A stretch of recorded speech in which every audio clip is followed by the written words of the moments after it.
अस्सलाम वालेकुम एवरीवन, कैसे हैं आप सब। उम्मीद करती हूँ बिल्कुल ठीक ठाक और खैरियत से होंगे। अच्छा भाई, हमने कल जो है वो अपना स्टार्ट किया था जो हमारा असाइनमेंट 4 है, तो अभी हम उसी को देख लेते हैं। उससे आगे की वीडियो जल्दी से मैं बना के अपलोड कर देती हूँ, क्योंकि चैनल पे हमारे पास टाइम बहुत ज़्यादा कम है और मुकाबला बहुत ज़्यादा सख्त है।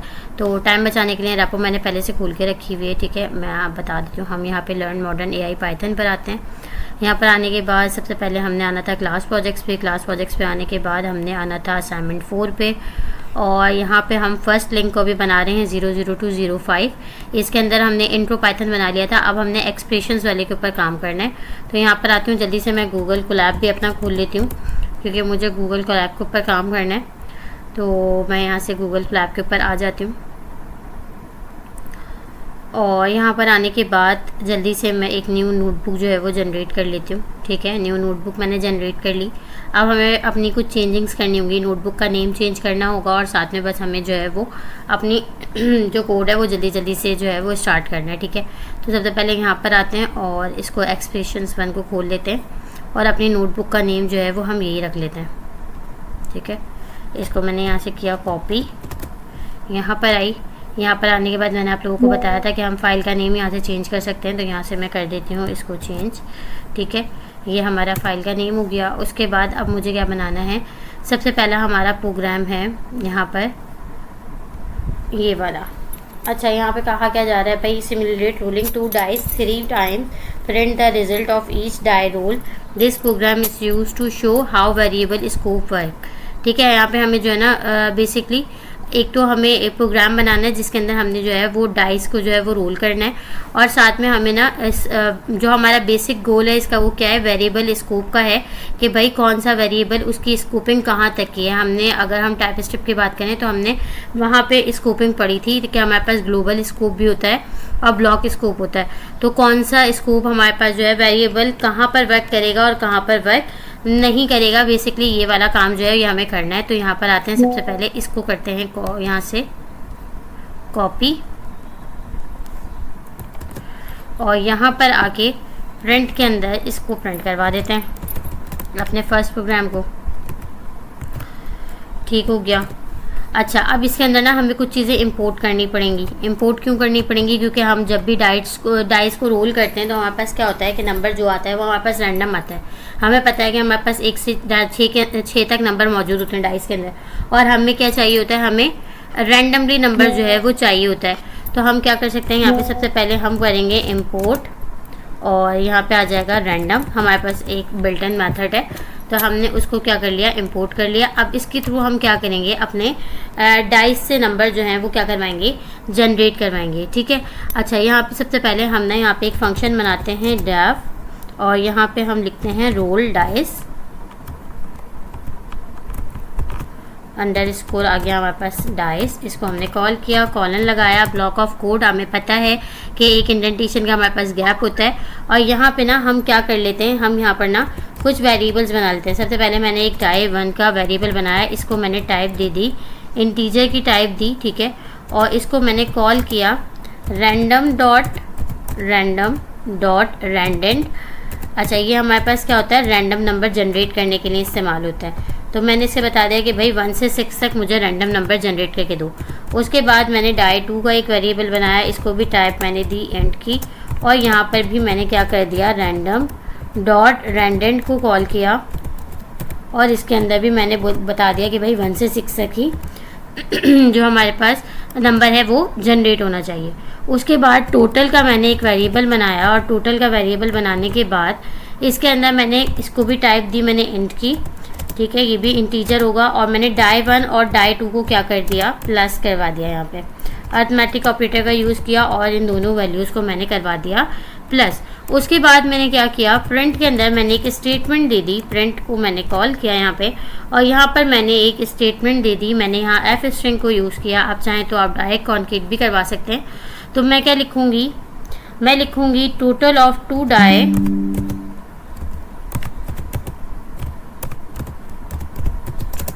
टोटल ऑफ 2 डाइस, और आगे मैं बता देती हूँ कि भाई कितना है टोटल। मैंने यहाँ पे बता दिया इसका टोटल कि यहाँ पे इसका टोटल जो है वो ये है। ठीक है, अब मैंने क्या किया, ये मैंने एक फंक्शन बनाया था, अब मैंने एक और फंक्शन बनाती हूँ। अब मैं एक और फंक्शन बनाती हूँ, मैंने कहा डेफ मेन, और मैंने इसको फंक्शन को यहाँ पे बनाने के बाद नीचे आई। अब मैंने ना यहाँ पे सबसे पहले मैं एक जो है वो क्या कर रही हूँ, अपने एक वेरिएबल को ना, या ऊपर तो हमने क्या किया था, डाई1 की हमने रैंडमली वैल्यू जो थी वो जनरेट करवाई थी। यहाँ पे रैंडमली वैल्यू जनरेट नहीं करवा रही, यहाँ पे मैं खुद बता रही हूँ कि मेरे डाई1 की वैल्यू कितनी है, 10 है। ठीक है, उसके बाद मैंने इसको प्रिंट किया, प्रिंट करके मैं एक स्टेटमेंट दे देती हूँ कि भाई डाई1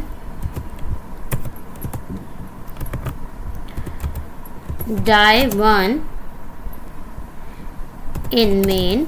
अच्छा, मेन के अंदर है ये डाई1, कौन से डाई1 की बात हो रही है, इस वाले मेन फंक्शन के अंदर जो मैंने खुद से डाई1 बनाया ना, इसकी बात कर रही हूँ मैं, कि डाई1 इन मेन, और आगे मैंने बता दिया स्टार्ट एज, किससे स्टार्ट हो रहा है भाई, ये मैं आगे बता देती हूँ इसको।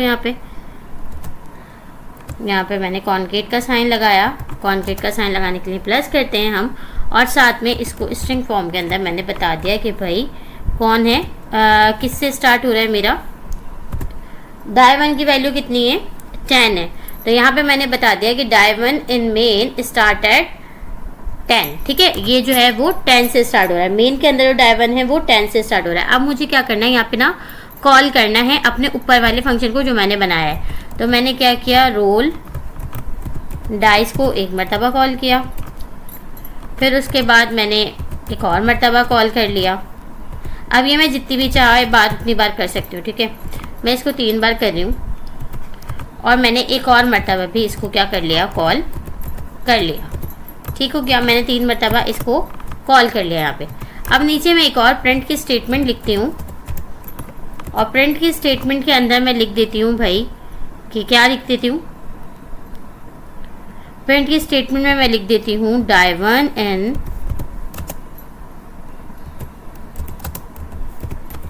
मेन, और आगे लिख देती हूँ मैं इस, और आगे मैं कॉन्केट करवा देती हूँ किसको, डाई1 को ही।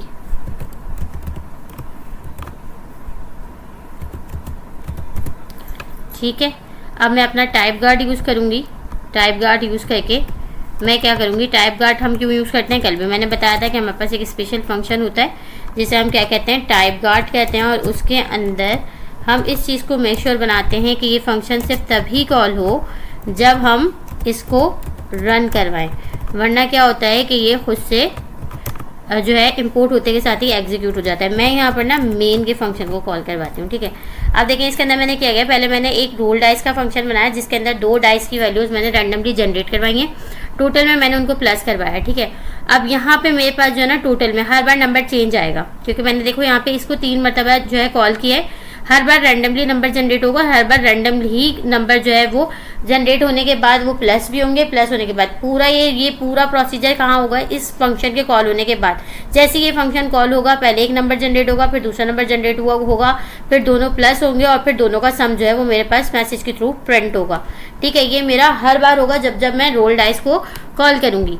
यहाँ पे मेन के फंक्शन में मैंने क्या किया है, मेन के फंक्शन के अंदर मैंने सिंपली एक वेरिएबल बनाया है जिसको मैंने खुद से अपना एक इंटीजर नंबर दिया है। पहले वाले प्रिंट में मैं बता रही हूँ कि भाई ये इससे इस नंबर से स्टार्ट है, और दूसरे वाले के अंदर भी मैं यही बता रही हूँ कि ये इसके अंदर ही है। अब ये देखें कि ये जो स्कोप है ना, यहाँ पे हम स्कोपिंग की बात कर रहे हैं कि ये वाले जो हमारा जो इन वेरिएबल्स का जो स्कोप है वो यहाँ पर आकर चेंज नहीं हो रहा। अगर मैं यहाँ पे इसको कॉल करना चाहूँ, ये देखें डाई1 मैंने यहाँ भी बनाया, डाई1 मैंने यहाँ भी बनाया, लेकिन इन दोनों के ब्लॉक क्या हैं, दोनों के अलग अलग हैं, इसलिए यहाँ पर कोई भी कॉन्फ्लिक्ट नहीं हो रहा। ठीक है, अब मैं इसको रन करती हूँ तो ये मुझसे क्या करेगा, नंबर पूछेगा, जैसे नंबर दूंगी। पहली दफ़ा में कनेक्ट होने में थोड़ा टाइम लेता है तो कोई बात नहीं, इसको कनेक्ट होने देते हैं, कोई मसला नहीं है। उसके बाद हमारे पास क्या आ गया भाई, ये हमारे पास आ गया, हमने कॉल किसको किया था, हमने कॉल किया था इस मेन वाले को। ठीक है, तो हमने क्या किया, पहली दफ़ा में हमारे पास जब ये कॉल हुआ तो हमारे पास 2 डाइस का सम आया 12, दूसरी मरतबा कॉल हुआ तो इसका सम आया 5, तीसरी मरतबा कॉल हुआ तो इसका जो हमारे पास आया 7 आया, और ये दोनों जो है वो दोनों 10 क्यों रहे, इसलिए 10 रहे क्योंकि यहाँ पे जो डायवन हुआ हुआ है यूज, इसको हमने इंटीजर नंबर दिया हुआ है 10 और इसकी वैल्यू ना तो बढ़ेगी ना तो कम होगी, ये कांस्टेंट रहेगी, तो इसलिए यहाँ पर दोनों दफ़ा क्या है 10 प्रिंट हो गया। ठीक है, तो ये छोटी सी एक लॉजिक थी इसकी जो हमें इस क्वेश्चन के अंदर जो है वो सॉल्व करके दिखानी थी, बस ये एक छोटा सा काम करना था हमें। ठीक हो गया, ये हमारे पास हो गया, पहला सेल हमारा बन गया। अब आते हैं और दूसरा सेल देखते हैं कि भाई दूसरे में हमसे क्या कहा जा रहा है। यहाँ पे हमसे कहा जा रहा है एनर्जी E इक्वल है mc²। अच्छा व्हाट, अच्छा जी, दूसरे क्वेश्चन के अंदर हमें ये करना है, write a program that contain rate in mass from the user and then output the equivalent energy using Einstein mass energy equivalence formula. E stand for energy, M stand for mass and C is the speed of light। यहाँ पे हमें energy मालूम करनी है। Energy मालूम करने का हमारे पास जो फार्मूला है वो हमारे पास ये है कि E इक्वल है हमारे पास M के, और उसके बाद जो है E जो है वो हमारे पास इक्वल है M मल्टीप्लाई बाय C एक्सपोनेंटेशन 2। ये हमारे पास जो है वो क्या है, इसका फॉर्मूला है एनर्जी को मालूम करने का। इसके अलावा हमारे पास जो स्पीड की जो होती है ना, लाइट की स्पीड, ये वाली वैल्यू जो है कि हमारे पास कांस्टेंट होती है मीटर पर स्क्वायर के अंदर, ये हमारे पास जो है वो कांस्टेंट होती है। अच्छा, यहाँ पे जो है ना ये वाला एक्सप्रेशन जो है ये इसको रिप्रेजेंट कर रहा है स्क्वायर को, किसी के ऊपर जो है वो 2 स्क्वायर है, और मास जो है यहाँ पे 100 kg लिया है, और C जो है वो यहाँ पर बता दिया है कि स्पीड की जो है ना स्पीड ऑफ लाइट जो है वो कांस्टेंट है, और यहाँ पे बता दिया। अच्छा, साथ में हमें जो है इसकी वो भी बताइए कि जो हमारे पास एनर्जी की जो होती है ना यूनिट होती है वो जूल्स होती है, जूल्स के अंदर आती है कमियत या मास जो होता है वो हमारे पास kg में होता है, और एनर्जी ये जो हमारे पास स्पीड है, स्पीड ऑफ लाइट जो है ये हमारे पास मीटर पर स्क्वायर के अंदर होती है। तो जल्दी से इसको इम्प्लीमेंट करते हैं। आते हैं अपने कोलैब नोटबुक के अंदर, यहाँ पे आके हम एक और अपना सेल बनाते हैं। अपना सेल बनाने के बाद यहाँ पे हम प्रिंट करवाते हैं ताकि पता चल जाए कि भाई हम यहाँ पे कौन सा स्टेप कर रहे हैं। यहाँ पे हम दूसरा वाला स्टेप जो है वो हम कर रहे हैं, तो इसको यहाँ पे हम करवा देते हैं प्रिंट। यहाँ से करते हैं इसको कॉपी, क्या है इसका, ये रहा स्टेप 2। इसको मैंने किया यहाँ से कॉपी, यहाँ पर आई प्रिंट के अंदर मैंने इसको रख दिया। अब साथ में मुझे क्या करना है, एक मुझे एनर्जी का जो है क्या कहते हैं वो बनाना है, तो मैं एक एनर्जी का वो बना सकती हूँ, फंक्शन बना सकती हूँ डेफ, और इसको मैं एनर्जी का नाम दे देती हूँ। ठीक हो गया। उसके बाद यहाँ पे अब मुझे जो है इनकी वैल्यू जो है वो पुट करनी है कि भाई किसकी क्या वैल्यू है। तो यहाँ पे हमारे पास जो है C की वैल्यू हमें पता है कि C की वैल्यू हमारे पास हम इंट में देते हैं, और इसको हम इक्वल कर देते हैं। इसकी कांस्टेंट वैल्यू हमारे पास क्या थी, जो भी हमारे पास कांस्टेंट वैल्यू थी इसको हम उठाकर लेकर आ जाते हैं। ये थी हमारे पास इसकी कांस्टेंट वैल्यू। हमने यहाँ से इसको किया कॉपी करने के बाद मैं आई यहाँ पर, और यहाँ पर आके मैंने इसको कर दिया यहाँ पर पेस्ट। ठीक है, ये हमारी C की वैल्यू हो गई। C की वैल्यू के बाद अब हमें क्या चाहिए, अब हमें M चाहिए।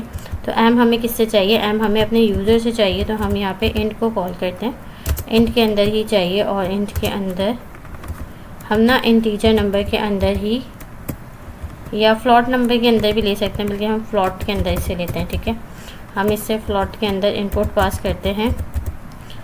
इनपुट फील्ड के अंदर हम इसको मैसेज दे देते हैं। मैसेज हमें क्या देना है, मैसेज हम दे देते हैं इसको कहाँ गया हमारे पास, ओके, इसको हम मैसेज देते हैं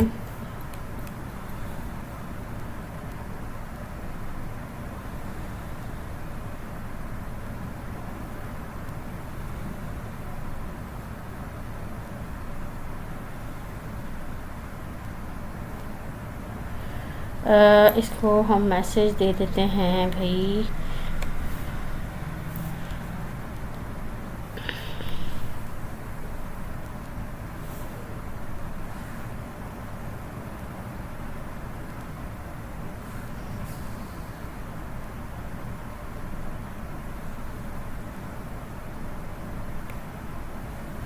enter kilos of mass, enter kilos of mass, और इसको हम स्पेस दे देते हैं। ठीक है, ये हमने क्या दे दिया, यहाँ पे हमने मास दे दिया। अच्छा, ये जो हमारे पास कांस्टेंट वाला है, इसको चाहे तो आप वेरिएबल के अंदर रखना, चाहे तो आप जो है बाहर रखना, कोई मसले वाली बात नहीं है। ठीक है, ये हमारे पास आ गया। अब हम ना यहाँ पे अपनी स्टेटमेंट प्रिंट करवा लेते हैं। सबसे पहले हम इसको फॉर्मूला बता देते हैं कि हमारे पास जो फॉर्मूला है वो क्या है। तो हम बता देते हैं इसको कि E इक्वल है m, और यहाँ पे हम ना m और मल्टीप्लाई बाय c, यहाँ पे हम एसेंट को यूज़ कर रहे हैं, और 2। ये किसको रिप्रेजेंट कर रहा है, स्क्वायर को रिप्रेजेंट कर रहा है कि भाई यहाँ पे हमारे पास जो है ना फॉर्मूला हमारे पास ये है, इस तरह से हमारे पास जो है ये चीज़ें आने वाली हैं। अच्छा, उसके बाद हम इसको मास की वैल्यू बता देते हैं कि हमारे पास मास कितना है। तो प्रिंट के अंदर हम प्रिंट करवाते हैं कि m या मास इक्वल है, और यहाँ पे हम बता देते हैं, इसको कॉन्क्रीट करवा देते हैं क्या, अपना जो हमने मास का वेरिएबल m लिया है। ठीक है, ये हमारे पास m आ गया। उसके बाद हम यहाँ पे c को भी प्रिंट करवा देते हैं, प्रिंट, और यहाँ पे हम बता देते हैं कि c जो है वो इक्वल है, और इसको भी हम कॉन्केट करवा देते हैं किससे, c से, जिसके अंदर हमने c की अपनी कांस्टेंट वैल्यू जो है वो ली है। ठीक है, उसके बाद हमें अब यहाँ पे प्रिंट करवाना है एनर्जी को। तो हम यहाँ पे प्रिंट करवाते हैं, और प्रिंट के अंदर हम लिख देते हैं कि भाई E इक्वल है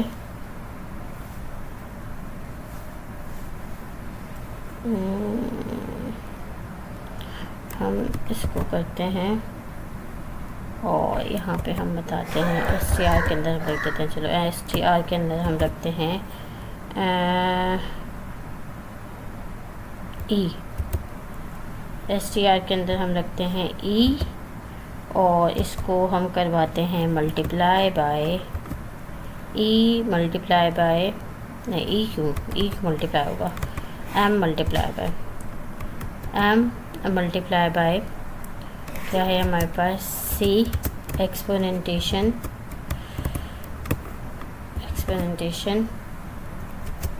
2। ठीक है, और यहाँ पे हमारे पास आ जाएगा E। तो हम इसको ना एक काम करते हैं, यहाँ पे स्ट्रिंग के अंदर E को भी रख देते हैं, E इक्वल है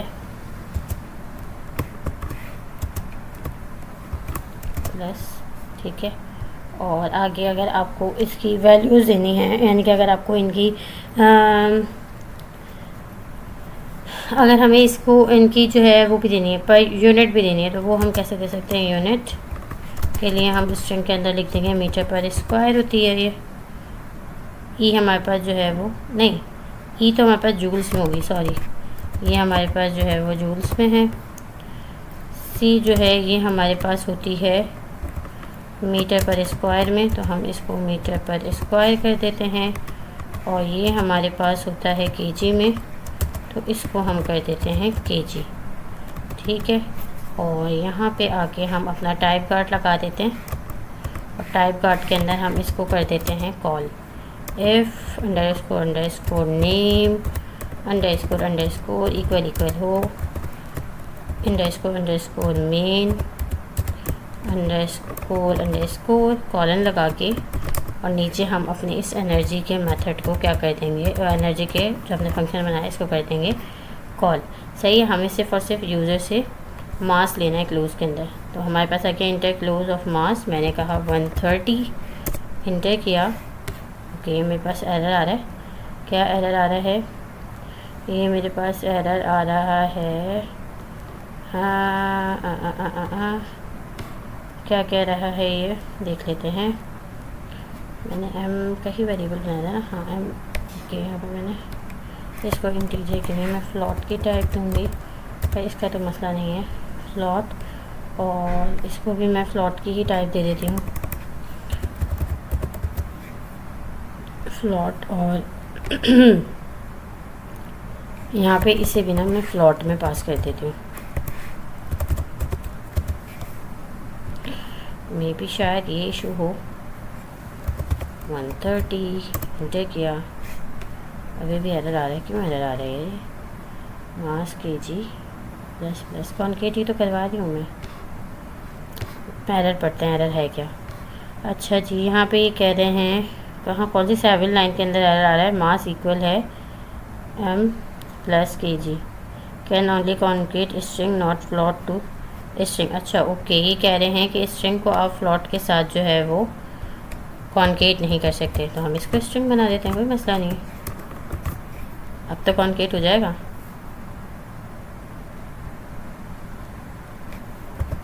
वन 30, अब ये मुझे नीचे दे देगा इशू, तो मैं इसको भी str बना देती हूँ, कोई मसला नहीं है। टाइप कास्टिंग कर रहे हैं और हम इसको भी ना str बना देते हैं। एक मिनट यहाँ पे आती हूँ मैं इसको, ये मेरे पास टाइप के एरर आ रहे हैं, ठीक है, तो इसमें कोई इतनी मुश्किल वाली बात नहीं है। इसको भी str कर लो, डजंट मैटर। अब चेक करते हैं, 130 इंटर किया तो ये मेरे पास आ गया कि भाई ई जो है वो इसके बराबर है, इस फॉर्मूले के बराबर है। मास हमारे पास था 130 kg, सी की वैल्यू हमारे पास मीटर पर स्क्वायर में ये थी, और ई जो है वो जूल्स में हमारे पास इतना है, ठीक है। अब इनको हमने स्पेसेस देने हैं, तो हम यहाँ पे स्पेसेस दे सकते हैं केजीज़ में और मीटर पर स्क्वायर में, ताकि हमारे पास कुछ स्पेसेस शो हो जाएँ, या हम इक्वल के बाद यहाँ पे दे देते हैं, ठीक है।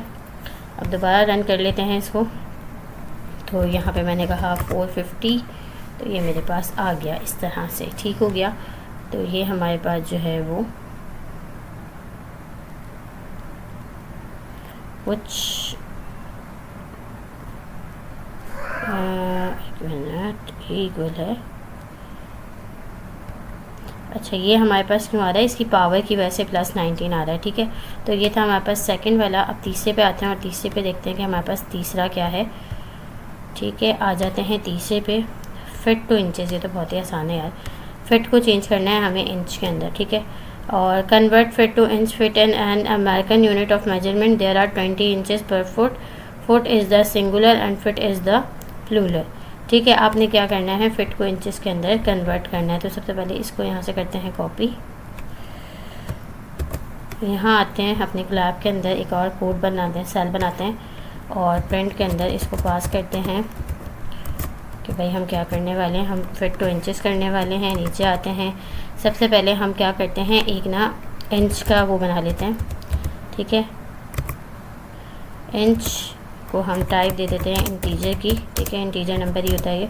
हमें पता है कि 12 इंच जो है वो 1 फुट के अंदर 12 इंचेस होते हैं। उसके बाद हम एक फंक्शन बनाते हैं डेफ फुट का बना लेते हैं, और यहाँ पे हम क्या करते हैं, एक फिट का वेरिएबल लेते हैं जिसको हम इंटीजर टाइप देते हैं, और इसके अंदर हम इसको इक्वल करते हैं। इनके अंदर ही हम अपने यूज़र से ले लेते हैं इनपुट, और इनपुट के अंदर हम कह देते हैं enter yard enter feet and I will convert into inches, ठीक है। ये मैंने इसको एक मैसेज दे दिया। उसके बाद मैं यहाँ पे एक स्पेस दे देती हूँ, ठीक है। यहाँ पर आती हूँ, अब यहाँ पे आके प्रिंट के अंदर सिंपली मैं क्या कर दूँगी, प्रिंट के अंदर कर दूँगी मैं देयर आर। अच्छा, आप दो तरह से कर सकते हैं, चाहे तो ऊपर आप एक ऑपरेशन कर लें, चाहे तो आप डायरेक्ट ही कर लें। तो मैं एफ स्ट्रिंग का यूज़ करके ना डायरेक्ट इसमें कर लेती हूँ, शॉर्ट रखते हैं कोड को। तो मैं यहाँ लिख लेती हूँ देयर आर। अब मुझे ना इंचेस दिखाने हैं यहाँ पे, तो मैं कॉलन को कॉल करूँगी और इंचेस को जो है वो मल्टीप्लाई करूँगी मैं, इंच को मल्टीप्लाई करूँगी मैं किससे, जो मेरा यूज़र मुझे फिट देगा, ठीक है। तो यहाँ पे मेरे पास वो वैल्यू आ जाएगी, देयर आर पे वो यहाँ पे वैल्यू आ जाएगी, there are dash inches in dash feet, ठीक है। और सिंपली यहाँ पे मैं टाइप गार्ड लगाऊंगी। हो गया मेरा फंक्शन जो है वो बन गया है। मैं बोलूँगी if underscore name underscore call double quotes लगा के इक्वल डबल कोट्स लगा के अंडरस्कोर मेन के बराबर हो अंडरस्कोर। तो भाई क्या करना, तो फुट को कॉल कर देना। ठीक हो गया, ये मैंने टाइप गार्ड लगा दिया यहाँ पे। अब मैं इसको प्रिंट करती हूँ तो मेरे पास आता है, मैंने कहा भाई 45, इंटर किया तो मेरे पास आ गया there are 540 inches and 45 feet. ठीक है, तो ये भी मेरा काम हो गया। आते हैं तीसरे पे, देखते हैं तीसरा क्या है। यहाँ पर आते हैं 52 इंचज़ हो गया। अब हमारे पास है अच्छा ये है अच्छा जी, पाइथागोरियन थ्योरम। ये तो हमारे पास जो है उसका था अल्बर्ट आइंस्टाइन का था, किसका था? Okay, write a program that asks the user to the length of the two perpendicular side of a triangle side of a right triangle and output the length of the third side, the hypotenuse, using the Pythagorean theorem. The Pythagorean theorem, named after the ancient Greek thinker. There is a fundamental relation in geometry. It states that in right triangle the square of the hypotenuse is equal to the sum of the square of the other two sides. Okay, यहाँ पे देखिए हमारे पास formula हमें दिया हुआ है। इस फॉर्मूले के तहत हमने काम करना है। सिंपल, हमारे पास जो है वो एक ट्रायंगल है। ठीक है, ट्रायंगल के अंदर हमें क्या मालूम करना है, हाइपोटेन्यूज जो है वो मालूम करना है। हाइपोटेन्यूज क्या होता है, जो हमारे पास लॉन्गेस्ट साइड होती है ना ट्रायंगल की, वो हमें मालूम करनी है। और ये वैल्यूज़ हमें किस में चाहिए, स्क्वायर्स में चाहिए। ठीक है, अब हमारे पास जो है, अगर हम स्क्वायर के पॉइंट ऑफ व्यू से देखें तो हमारे पास स्क्वायर के अंदर कितनी साइड होती है, हमारे पास हमारे पास ट्रायंगल के अंदर कितनी साइड होंगी, हमारे पास एक साइड ए होगी, बी होगी और सी होगी। तो हम ए बी की एक लेंथ होगी, बी सी की एक लेंथ होगी और सी ए की एक लेंथ होगी। यानी ए जो है वो भी 2 पॉइंट से मिलेगा, बी जो है वो भी 2 पॉइंट से मिलेगा और सी जो है वो भी 2 पॉइंट से मिलेगा। यहाँ पे इन्होंने हमें बताया हुआ है कि बी सी का स्क्वायर जो है, यानी कि बी सी एक्सपोनेंटेशन 2 जो है वो बराबर होगा ए बी एक्सपोनेंटेशन 2 के और ए सी एक्सपोनेंटेशन 2 के, और इन दोनों को आपस में आपने कर देना है प्लस। तो आपने बेसिकली यूज़र से ये 2 इनपुट लेने हैं। ठीक है, ए बी और ए सी आपने यूज़र से लेना है और फिर उसका आपने बी सी जो है वो मालूम करना है। तो इसमें कोई इतनी बड़ी कोई लॉजिक वाली बात नहीं है। आते हैं यहाँ पे, सबसे पहले इसको कॉपी कर लेते हैं ताकि हम इसको नाम दे सकें। मैंने इसको कॉपी किया और कॉपी करने के बाद मैं यहाँ पर आई। यहाँ पर आने के बाद मैंने एक और सेल बनाया और मैंने यहाँ पे इसको प्रिंट के अंदर रख दिया। ठीक है, प्रिंट के अंदर मैंने इसको रख दिया। उसके बाद यहाँ पर आई और मैं एक फंक्शन बना लेती हूँ। इसको मैं नाम दे देती हूँ, ट्रायंगल का ही नाम दे देती हूँ। ठीक है, ट्रायंगल का मैंने इसको नाम दे दिया। ट्रायंगल का नाम देने के बाद मुझे क्या करना है, मुझे अपने यूज़र से 2 इनपुट लेने हैं। ठीक है, मुझे अपने यूज़र से 2 इनपुट लेने हैं। तो मैंने क्या किया, मैंने सबसे पहले जो है वो ए बी का एक इनपुट ले लिया। मैंने कहा कि भाई ए बी, इसको मैंने टाइप दे दी फ्लॉट की। ठीक है, हमारे पास जब भी हम मेजरमेंट कर रहे होते हैं ना, तो हमारे पास जो वो आ रही होती है वो डेसिमल्स में भी आ रही होती है। मेजरमेंट हमारी जो है वो डेसिमल्स में भी आ रही होती है, तो हम इसलिए इसको फ्लॉट में ले रहे हैं। ठीक है, मैंने फ्लॉट का वो किया, इसके अंदर मैंने एक इनपुट पास किया और इनपुट के अंदर मैंने क्या कह दिया, मैंने इनपुट के अंदर कह दिया भाई इसको, मैं इसको मैसेज दे दूँगी, enter the length of the side, enter the length of the side. A B है तो मैंने इसको ए बी कर दिया। ठीक है, उसके बाद अगेन मैंने एक दूसरा वेरिएबल बनाया ए सी का। ठीक है, ए सी का, इसको भी टाइप मैंने दे दी फ्लॉट की। और यहाँ पे इंश्योर करने के लिए मैंने यहाँ पे टाइप कास्टिंग की, फ्लॉट के अंदर ही इनपुट को मैंने पास किया और यहाँ पे मैंने सेम यही मैसेज जो है वो मैंने इसके लिए भी दे दिया कि enter the length of the side A C. ठीक है, इतना मैंने कर दिया। अब मुझे क्या मालूम करना है, अब मुझे बी सी का जो है वो मालूम करना है। तो मैंने क्या किया, बी सी का एक वेरिएबल बनाया। वेरिएबल बनाने के बाद मैंने इसको भी टाइप दी अपने फ्लॉट की और इसको मैंने इक्वल कर दिया किसकी, इसको मैंने इक्वल कर दिया। अच्छा, हमारे पास ना एक मेथड होता है जिससे हम स्क्वायर रूट जो है वो मालूम कर रहे हैं, तो उसके लिए ना हमें इसको इंपोर्ट करना पड़ेगा। तो मैं यहाँ पे आके ना एक इंपोर्ट करती हूँ, इंपोर्ट मैथ को इंपोर्ट करूँगी तो वो मुझे क्या करेगा, मैथ जो है वो मुझे एक स्क्वायर रूट का मेथड जो है ना वो प्रोवाइड करेगा। तो मैंने इंपोर्ट कर दिया मैथ को। अब मुझे क्या चाहिए, मुझे इसका स्क्वायर रूट चाहिए ना, तो मैंने इसके अंदर स्क्वायर रूट के अंदर मैंने क्या करा, मैं इसका स्क्वायर रूट लूँगी तो मैं लिखूँगी मैथ डॉट स्क्वायर रूट मेरे पास सबसे लास्ट में आ रहा है स्क्वायर रूट, ठीक है। स्क्वायर रूट के अंदर अब मैं यहाँ पे पास कर दूँगी ए बी एक्सपोनेंटेशन 2, यानी कि ए बी का भी स्क्वायर हो जाए प्लस ए सी एक्सपोनेंटेशन 2 और ए सी का भी क्या हो जाए, स्क्वायर हो जाए, ठीक हो गया। फिर उसके बाद मैं यहाँ पे प्रिंट स्टेटमेंट के अंदर अपना रिज़ल्ट शो करा दूँगी और मैं इसके अंदर क्या कहूँगी, मैं यहाँ पे एफ स्ट्रिंग को यूज़ कर लेती हूँ। एफ स्ट्रिंग मुझे ज़्यादा बेहतर लगता है, तो मैं यहाँ पे कह देती हूँ the length of B C is the LENGTH length of B C. अब आप चाहें तो इसको जो है वो भी कर सकते हैं, जो हमारे फंक्शन का नाम है, तो मैं कह देती हूँ द हाइपोथेनस इज़, और आगे मैं कॉलन लगा के बता देती हूँ क्या पास करूँगी। अब इसके अंदर मैं बी सी को पास करूँगी, तो यहाँ पे मैंने बी सी को पास कर दिया, ठीक हो गया। अब मुझे टाइप गार्ड लगाना है, टाइप गार्ड लगा लेते हैं। मैंने आके लिखा F underscore name underscore equal हो अंडरस्कोर मेन अंडरस्कोर, और यहाँ पे आके कॉलन लगा के नीचे मैं ट्रायंगल को कर दूँगी कॉल। ट्रायंगल को मैंने कर दिया यहाँ पे आके कॉल, ठीक है। तो ये मेरे पास हो गया। अब मैं इसको रन करके देखती हूँ, तो मेरे पास आ गया length the side A B. अच्छा, यहाँ पे मैंने गैप नहीं लिए, तो हम इसको गैप दे देते हैं ताकि हमारे पास थोड़ा सा ना गैप आए, ठीक है। ओके, मैंने कहा 3, ओके मैं यहाँ पर आई, मैं ऑल्टी से लिख दिया मैंने, सॉरी, यहाँ पर आई, यहाँ पे आगे लिखा मैंने 4.9 और यहाँ पे आके लिखा मैंने 5.8। तो इसने मुझे बता दिया the length of B C is, इसने मुझे बता दिया कि भाई इसकी लेंथ क्या है, ठीक है।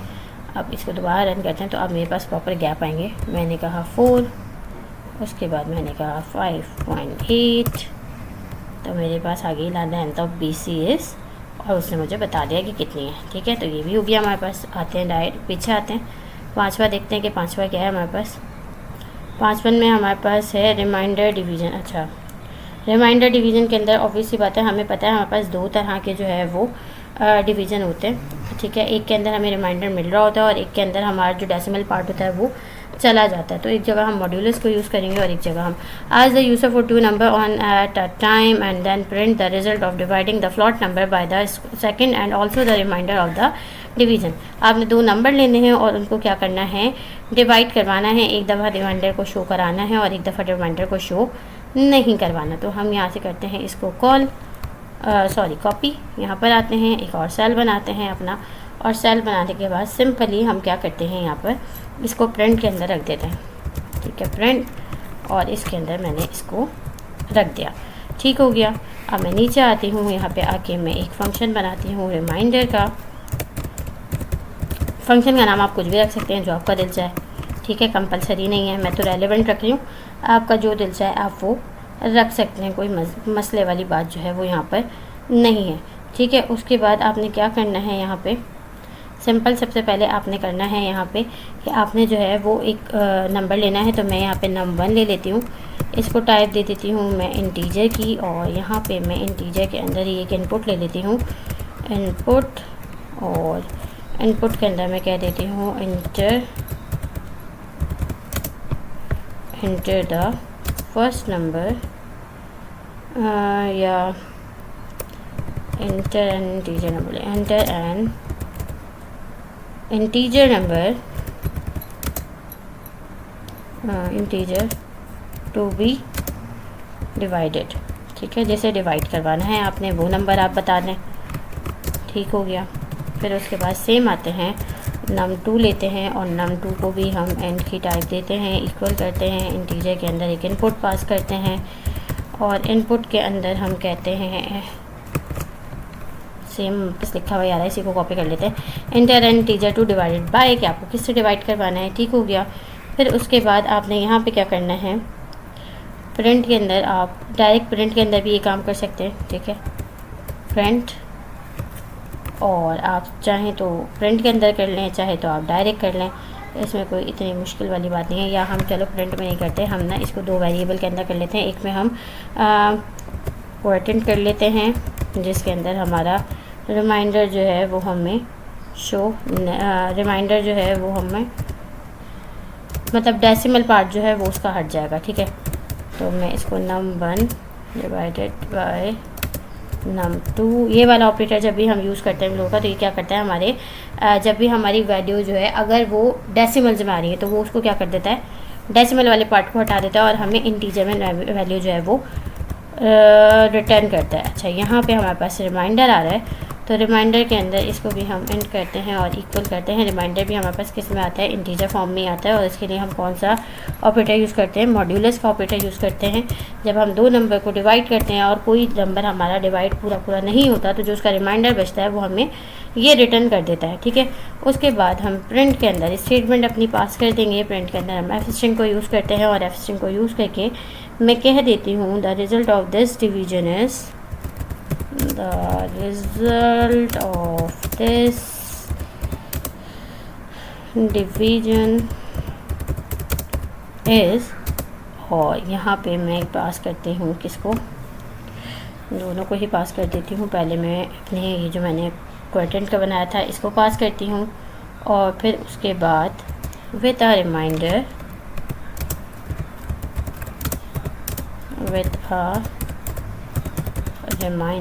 और आगे मैं रिमाइंडर ऑफ और आगे मैं रिमाइंडर को पास कर देती हूँ।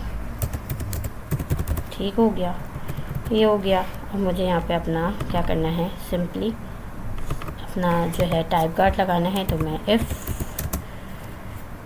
अंडरस्कोर नेम अंडरस्कोर इक्वल हो अंडरस्कोर मेन अंडरस्कोर कॉलन, और नीचे आके मैंने अपने रिमाइंडर को कर दिया कॉल।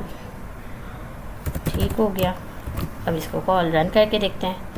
रन किया तो रन करने के बाद ये पहले हमसे पूछेगा, तो मैंने कहा 56 को डिवाइड करवाना है मुझे, किससे करवाना है, 3 से करवाना है। तो मेरे पास आ गया the result of this division is 18 with a reminder of, okay यहाँ पे हमारे पास ये क्या आ रहा है भाई, ये हमारे पास कुछ आउटपुट ढंग का क्यों नहीं आ रहा है, हमारे पास इस तरह नहीं आना चाहिए इसका आउटपुट हमें तो इस तरह से शो नहीं होना चाहिए। इसके लिए हम कहाँ मिस्टेक कर रहे हैं चेक कर लेते हैं हम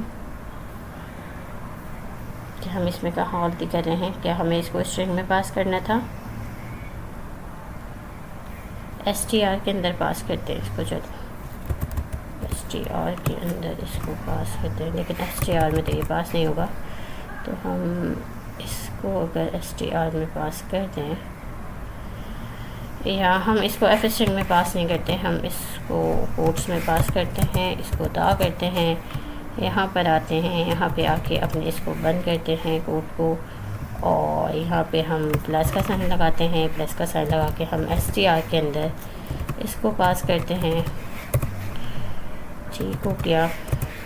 और यहाँ पे हम अगेन प्लस का साइन लगा के इसको कॉन्केट करवाते हैं विद अ रिमाइंडर ऑफ से, और यहाँ पे इसको बंद करते हैं, प्लस का साइन लगाते हैं और str के अंदर इसको भी कॉल कर देते हैं। टाइप के इशूज़ आते हैं भाई, टाइप के इशूज़ आते हैं, इसलिए हमारे पास ये थोड़े मसले आ जाते हैं, इसका कोई मसले वाली बात नहीं है। अच्छा ये हो गया हमारे पास, ओके ये वाला हट जाएगा, ठीक है ये वाला हट जाएगा। अब रन करते हैं इसको, अब देखते हैं क्या आता है। और 56 मैंने कहा 3, तो मेरे पास अब जो है वो आंसर कुछ बेहतर आ रहा है। 18 विथ इज़ 18, यहाँ पे विथ जो है यहाँ पे स्पेस नहीं दिया, विथ अ रिमाइंडर ऑफ, और उसके बाद आ गया यहाँ पे ये रिमाइंडर सही तरह से वर्क क्यों नहीं कर रहा भाई, क्या मसला आ रहा है इसके अंदर। वैसे तो मसला एफ स्ट्रिंग में भी नहीं आना चाहिए था, ये रिमाइंडर में मुझे जस्ट डायरेक्ट रिमाइंडर दिखाए। एक काम करते हैं ना, इसको प्रिंट करवा के देख लेते हैं, एक मिनट को यहाँ पे डायरेक्ट रिमाइंडर को प्रिंट करवाते हैं, देखते हैं कि रिमाइंडर हमें क्या रिटर्न कर रहा है। ठीक है, यहाँ पे हम रिमाइंडर को डायरेक्टली प्रिंट करवाते हैं और देखते हैं कि रिमाइंडर हमें प्रिंट क्या करके दे रहा है। मैंने इसको कहा 45, इसको मैंने कहा 2, इसको मुझे गलती होगी मुझसे, वापस 45, क्या हो गया है मुझसे? ओह माय गॉड, ये मेरे पास एरर इसलिए आ रहा है। अच्छा, यहाँ पे मैंने ये नहीं लगाया रिमाइंडर का, इसलिए आ रहा है। दोबारा रन कर लेते हैं इसको रोक के। तो रिमाइंडर, इसको रोका मैंने, कॉल किया, ओके। यहाँ पे आ गया मेरे पास 45, इसको मैंने 2 से किया तो मेरे पास इसका रिमाइंडर तो सही आ रहा है। मैन यहाँ पे भी इसको मुझे सही देना चाहिए।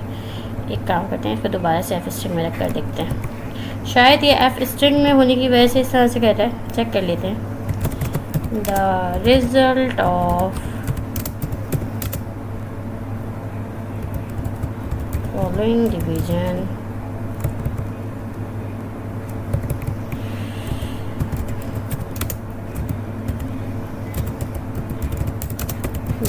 इस, यहाँ पे हमने बटन को कॉल कर लिया विद द रिमाइंडर ऑफ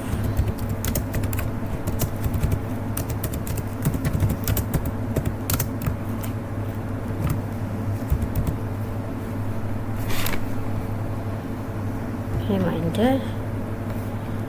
अब कॉल करते हैं, इसको हटा देते हैं। ये तो हमने चेक करने के लिए करा था कि हमारा रिमाइंडर हमें सही तरह से मिल रहा है या नहीं मिल रहा। दोबारा करते हैं। 45 डिवाइडेड बाय 3 से तो पूरा हो जाएगा 2, रिमाइंडर ऑफ 1। ठीक है, वो हमने शायद स्पेलिंग मिस्टेक कर दी थी, इसलिए हमारे साथ थोड़ा सा इशू आ रहा था। खैर, लेकिन अब जो है वो हमारे पास सही तरह से हमारा वर्क कर रहा है। ठीक हो गया। पीछे आते हैं भाई, देखते हैं 6 पे हमें क्या कहा जा रहा है। टोटल हैं कितने? 7 ही है, नहीं 8 है। 6 पे हमें क्या कहा जा रहा है? 6 पे हमें कहा जा रहा है simulate rolling 2 dice and print result to each roll as well as the total. वही डाइस वाला काम करना है, 2 नंबर लेने हैं और दोनों को सम करवाना है, बस ये काम करना है। नीचे आते हैं, फॉर सेल बनाते हैं, प्रिंट के अंदर इसको रखते हैं। ठीक हो गया। नीचे आते हैं भाई, इंपोर्ट करना है पहले रैंडम को, तो इंपोर्ट कर लेते हैं ताकि हम रैंडम नंबर जो है वो जनरेट करवा सकें। इंपोर्ट रैंडम, ठीक हो गया। उसके बाद यहाँ पर आते हैं, एक अगेन डाइस का फंक्शन बनाते हैं और यहाँ पे इसको वेरिएबल देते हैं 2, die1, इनकी इसको टाइप देते हैं, इक्वल करते हैं और इनके अंदर ही हम देंगे रैंडम डॉट रैंडेंट और यहाँ पे बताएंगे कि भाई 1 से 6 तक जो है वो जनरेट होना चाहिए। अगेन die2 बनाएंगे, इंटीजर नंबर देंगे, इक्वल करेंगे रैंडम डॉट रैंडेंट। यहाँ पे भी 1 से 6 तक जो है वो रैंडमली जनरेट करवाएंगे। टोटल के अंदर क्या करेंगे, सिंपल इसको भी इंटीजर नंबर देंगे, इक्वल करेंगे और एंड के अंदर दोनों को क्या करवा देंगे, प्लस करवा देंगे, die1 प्लस die2 और यहाँ सिंपल प्रिंट के अंदर पास कर देंगे अपना मैसेज। मैसेज में क्या आएगा हमारे पास? मैसेज में हमारे पास आ जाएगा सबसे पहले ना हम सारे वो करवाते हैं, ठीक है। फर्स्ट डाई को प्रिंट करवाते हैं ताकि पता तो चले कि फ़र्स्ट डाई हमारे पास क्या था। तो हमने लिखा फर्स्ट डाई और यहाँ पे मैंने पास कर दिया किसको, प्लस कर दिया मैंने die1 को, सॉरी die1 डायरेक्ट लिखना है मुझे क्योंकि एफ स्ट्रिंग यूज़ नहीं करती। यहाँ पे मैं दूसरे वाले को प्रिंट करवा देती हूँ, प्रिंट सेकेंड डाई और इसको भी मैं इक्वल करवाती हूँ कॉन्केट करवा दिया मैंने die2 से और नीचे आके लास्ट में मैं करवा देती हूँ टोटल ऑफ 2 डाइस प्रिंट। यहाँ पे मैं एफ स्ट्रिंग का यूज़ करूँगी, एफ स्ट्रिंग को यूज़ करके मैं लिख दूँगी total of 2 dice. Total of 2 dice क्या है भाई, यहाँ पे मैं बता दूँगी इसको कि टोटल ऑफ 2 डाइस है टोटल, जो हमारा टोटल आया है वो, ठीक है। ये हो गया। उसके बाद यहाँ पर आते हैं और यहाँ पर आके सिंपली अपना टाइप गार्ड लगाएंगे, F underscore name underscore equal हो डबल कोट्स के अंदर अंडरस्कोर मेन अंडरस्कोर, तो क्या करना भाई, इसको डाइस को कॉल कर देना। ठीक है, लगा देते हैं कॉल, वो करते हैं। टाइप एरर आ रहा है फर्स्ट ड्राइव प्लस ड्राइव 1, क्यों भाई, अच्छा स्ट्रिंग के अंदर पास करना पड़ेगा इसको। कॉन्क्रीट करवाने के लिए हमें इसे स्ट्रिंग फॉर्म में देना पड़ेगा, वरना इंटीजर जो है वो हमें यहाँ पे टाइप कास्टिंग करनी पड़ेगी। इंटीजर जो है वो स्ट्रिंग के साथ कॉन्क्रीट नहीं हो सकता, इसलिए हमें इसे स्ट्रिंग में टाइप कास्ट करना पड़ेगा। आ जाते हैं, तो यहाँ पे हमारे पास जो है वो आ गया। ठीक है, फर्स्ट आया हमारे पास 3 था, सेकंड आया हमारे पास 4 था, टोटल हमारे पास 7 आया। अगली दफ़ा दोबारा करते हैं तो कुछ चेंज हो जाएगा। फर्स्ट आया हमारे पास 2 था, सेकंड आया 6 था, और डाइस का टोटल जो है वो हमारे पास 8 आया। ठीक है, ये हो गया। पीछे आते हैं, इसके बाद वाला देखते हैं क्या है। ये भी हो गया। इसके बाद है हमारे पास सेकंड्स इन एयर, ये तो बहुत ही आसान है। सेकंड्स इन एयर हमें पता करने हैं कि एक साल में हमारे पास कितने सेकंड्स होते हैं। तो इसको करते हैं यहाँ से कॉपी, और यहाँ पे आएगा use Python to calculate the number of second in air and tell the user what the result is in a nice print statement that looks like this. Of course the value 5 should be the calculate number instead there are 5 seconds in air. ठीक है, ये वाला आपको जो है message देना है। Okay, doesn't matter. आ जाते हैं, यहाँ पे एक और सेल बनाते हैं अपना। प्रिंट के अंदर सबसे पहले रखते हैं अपने जो हमारा टास्क है सेकंड इन एयर, और उसके बाद हम यहाँ पे क्या करते हैं, अपने ना वो दे देते हैं जो हमारे पास कांस्टेंट वैल्यू होती है। हमें पता है कि एयर जो है, एयर की हमारे पास कांस्टेंट वैल्यू क्या है। एयर के अंदर हमारे पास डेज़ कितने हैं। ठीक है, डेज़ कितने हैं। फिर उसके बाद हमारे पास जो है वो 1 मिनट कितने होते हैं, मतलब एक घंटे में कितने मिनट हैं। और फिर उसके बाद हमारे पास जो है वो 1 मिनट में कितने सेकंड्स हैं। ये सारी चीज़ें, 1 घंटे में कितने मिनट हैं, कितने मिनट के अंदर कितने सेकंड्स हैं, ये सारी चीज़ें हमारे पास कांस्टेंट हैं। ठीक है, तो हम यहाँ पे सबसे पहले ना डेज़ का बनाते हैं। तो हमें पता है कि हमारे पास एक ईयर के अंदर कितने डेज़ होते हैं। यहाँ पे हम इंटीजर के अंदर बता देते हैं इसको कि भाई हमारे पास डेज़ इन एयर, ठीक है, कितने होते हैं भाई। हमें पता है कि हमारे पास डेज़ जो होते हैं वो कितने होते हैं, 365 होते हैं। सिंपल से हमें पता है कि 365 डेज़ होते हैं हमारे पास। नीचे आते हैं, उसके बाद हम लिखते हैं भाई hours per day. Per day में हमारे पास कितने आवर्स होते हैं। हमें पता है कि हमारे पास पूरे दिन में कितने घंटे होते हैं, 24 आवर्स होते हैं। ठीक हो गया। उसके बाद हमने लिखना है मिनट्स पर आवर। 1 घंटे में हमारे पास कितने मिनट होते हैं, तो वो भी हमारे पास इंटीजर फॉर्म में आएगा, और हम बता देते हैं कि भाई 1 घंटे में हमारे पास 60 मिनट होते हैं। फिर हमारे पास आएगा सेकंड्स पर मिनट, हर मिनट में कितने सेकंड होते हैं हमारे पास। तो ये भी हमने बता दिया, इसको भी हमने इंटीजर टाइप दी, और हमने बता दिया कि ये भी हमारे पास कितने होते हैं, 60 होते हैं। ठीक है, अब हमने यहाँ पे क्या बनाना है, डेफ बनाना है सेकंड्स का। ठीक है, और उसके बाद हमने यहाँ पे यूज़र से सबसे पहले तो एक लेना है इनपुट।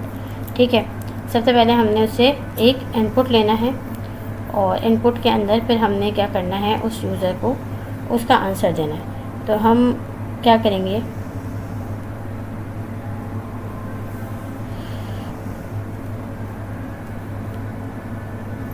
सबसे पहले हम क्या करते हैं, नहीं सेकंड देना है। हम यहाँ पे क्या, या हम इनपुट ना भी लें तो हम डायरेक्टली क्या करते हैं, प्रिंट के अंदर अपने जो है ये स्टेटमेंट दे देते हैं। एफ स्ट्रिंग के अंदर रख देते हैं इसको, एफ स्ट्रिंग के अंदर, क्योंकि हमें 1 साल के अंदर मालूम पड़ना है ना। तो हम एफ स्ट्रिंग के अंदर लिख देते हैं देयर आर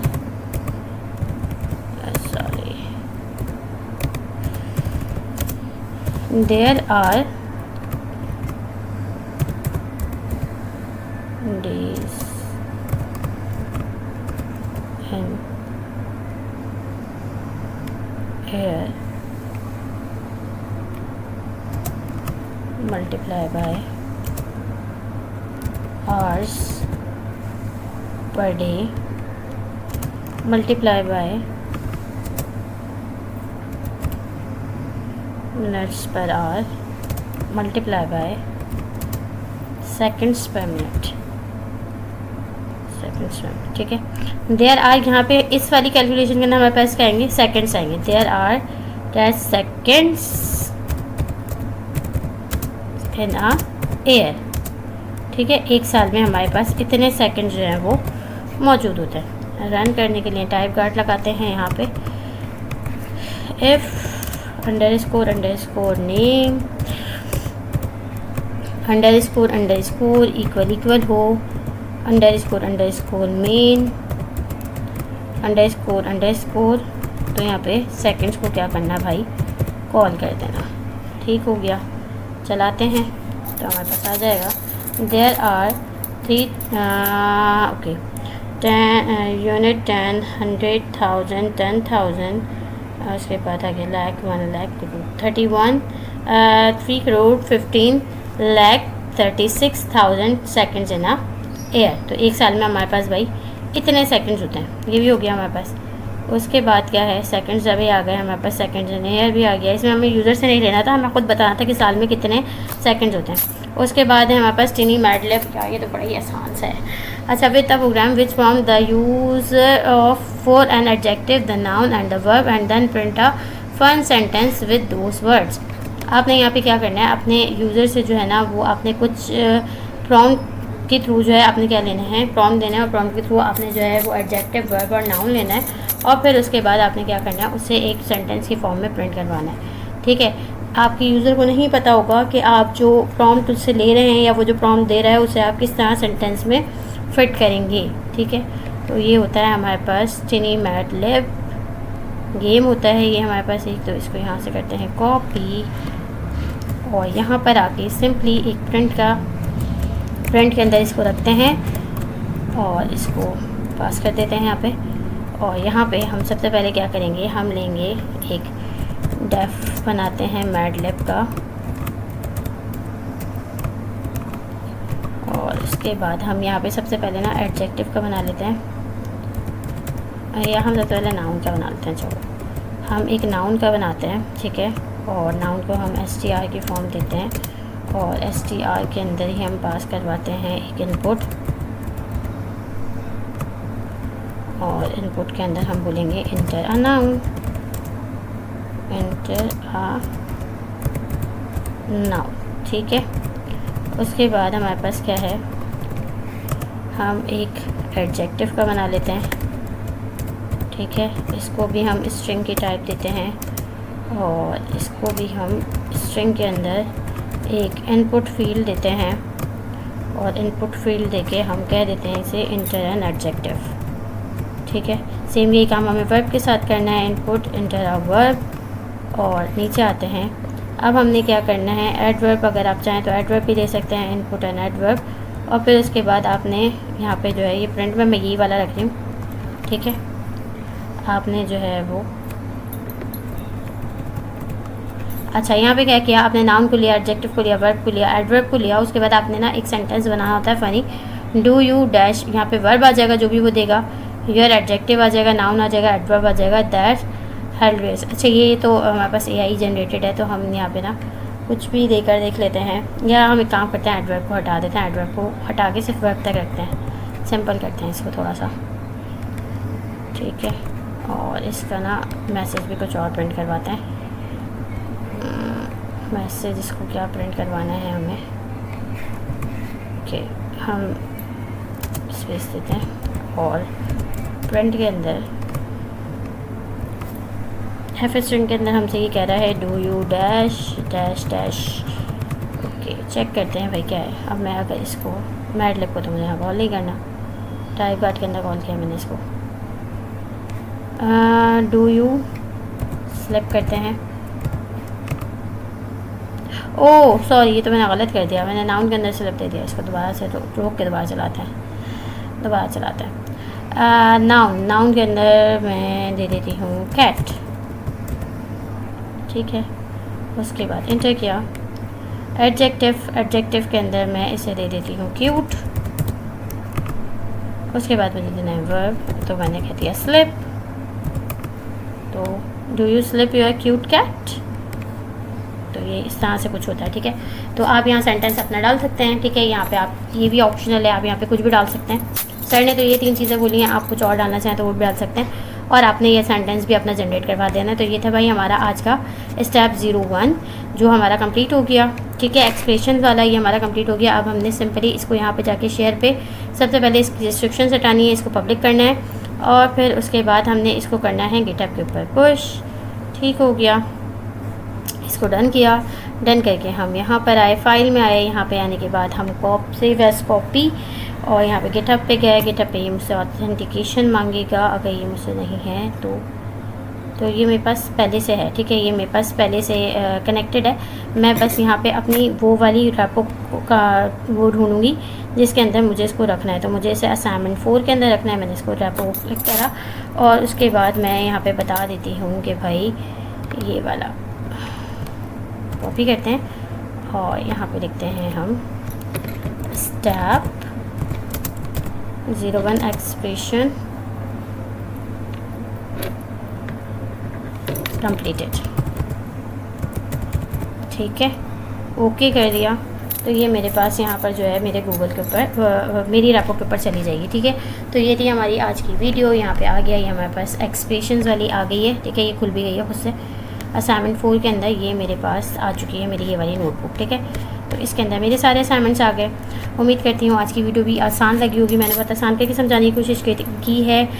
मिलते हैं नेक्स्ट वीडियो में। कोशिश करूँगी कि जल्दी टीसी की भी बनाकर जल्दी से अपलोड कर दूँ। टाइम का थोड़ा सा इशू होता है, बट फिर भी आप लोगों के लिए टाइम निकाल रही हूँ। दुआओं में याद रखिएगा। आखिरी अशा चल रहा है तो बहुत ज़्यादा मुझे दुआओं में याद रखिएगा। अल्लाह ताला मेरे लिए और आप सबके लिए आसानियाँ पैदा फरमाए और हमें जो है वो जल्द अज जल्द कामयाब करे इस जर्नी के अंदर। मिलते हैं नेक्स्ट वीडियो में, तब तक के लिए अपना बहुत ज़्यादा ख्याल रखिएगा। अल्लाह हाफ़िज़।